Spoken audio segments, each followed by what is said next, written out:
Hello, Leo, Sun, Moon Rising, and Venus Signs. Kamusta kayo? Sana po ay nasa mabuti kayong kalagayan. Welcome back po sa Star Tarot. Kung bago kayo rito, welcome din kayo. Thank you sa inyong support.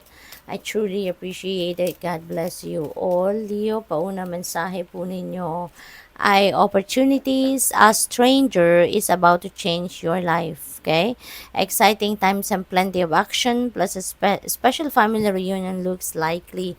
Yan. So, meron kayong makikilala dito definitely, no, na bagong tao na maaaring mag-play ng malaking role, no, Diyos sa buhay ninyo. This is a stranger that is about to change the course of your life.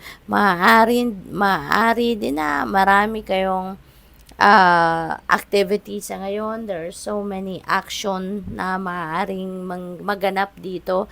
Maaaring related yan sa mga reunion or maaaring related yan sa mga iba't ibang klaseng family affairs, no, na kailangan ninyong pagtuunan ng pansin sa ngayon.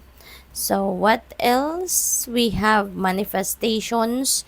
A bountiful time awaits you. Napakaganda, di ba? Your wishes could manifest right before your eyes, Leo.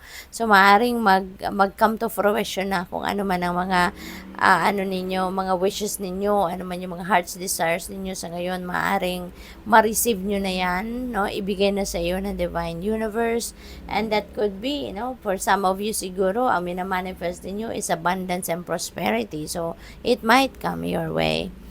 We have reinvent yourself. A transformation is taking place. Wow. So, ano ito?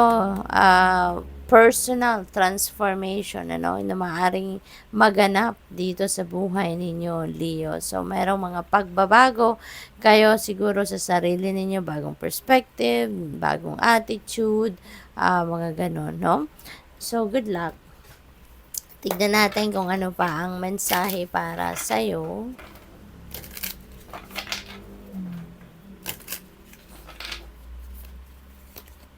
We have King of Wands. Ayan. So, King of Wands is leadership, no? So, siguro ang iba sa inyo dito will be promoted. Kung nagtatrabaho kayo, you will be promoted siguro to a leadership role, or baka magiging isang ano na kayo, isang ang tawag dito, isang leader ng isang grupo, maaaring ganon, or may mga organisasyon kayong sinalihan. So, maaaring magiging kayo siguro yung mamumuno nito, no? Possible din na ang iba sa inyo dito, kayo na yung magiging sarili ninyong boss dahil kayo ay magnenegosyo na. Baka habang kayo ay nagtatrabaho, on the side, meron kayong business, no? Maaaring ganun ang pagkakaabalahan din ninyo sa ngayon. It is possible that you are also going to you're also going to put up online business or home-based business, so maaaring papunta kayo sa ganong direction. Ace of Swords. Ace is a new beginning energy. Okay? So, merong bagong, bagong phase ng buhay ninyo that you are going to, to embrace. Maaaring meron din ditong tagumpay kasi this is also a triumphant energy. So, definitely, meron kayong pagtatagumpayan rito na mga siguro difficult situations na pinagdadaanan ninyo recently, and now with the help of new perspective, new ideas, new information, new inspiration na dadating sa inyo sa ngayon, yun siguro magiging susi ninyo para kayo ay magtagumpay. Yun ang magiging susi ninyo para mahanap ninyo yung way out dyan sa kung ano man ang difficult situation na pinagdadaanan ninyo. Definitely, you are able to find the light at the end of the tunnel rito. With the Hermit energy, mahahanap na ninyo rito talaga ang pinto, no, papunta sa palabas dito sa kung ano man ang problema pinagdadaanan ninyo. You're being advised here also to put yourself in solitude, at doon ninyo yan maririnig, ano, yung mga gabay sa inyo, yung mga advice sa inyo, dyan ninyo yan maririnig, no, sa pagsusolitude ninyo or pag-spend time ninyo by yourself, okay? So, solitude, nandiyan dyan ang power talaga natin. Kasi kapag tahimik tayo, kapag nagninilay-nilay tayo, dyan natin nare-realize, no? Or dyan natin naiisip, dyan pumapasok ang guidance ng universe, dyan yung parang nagkakaroon tayo ng clarity, no, sa isipan natin kapag pinapatahimik natin ang isip natin at ang dibdib natin, hindi ba, at ang katawan natin.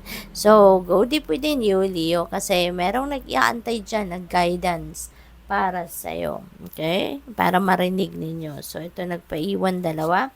Wow, napakaganda ng dalawang nagpaiwan na cards. So we have the full energy. This is definitely a new beginning. So meron talaga yung sisimulang bagong chapter sa buhay ninyo, no? With the Ace of Swords. So this is new beginning energy.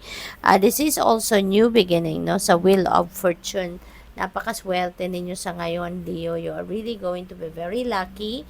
Good luck and good fortune are on your side sa ngayon. So, siswertehin kayo ngayon. Whatever it is that you are going to hold right now, it will turn to gold. Parang ganon. So, good luck sa'yo. At saka, positive changes ang hatid ng Wheel of Fortune energy. So, definitely, ang mga pagbabagong magaganap sa buhay ninyo are going to bring forth positive changes sa buhay ninyo.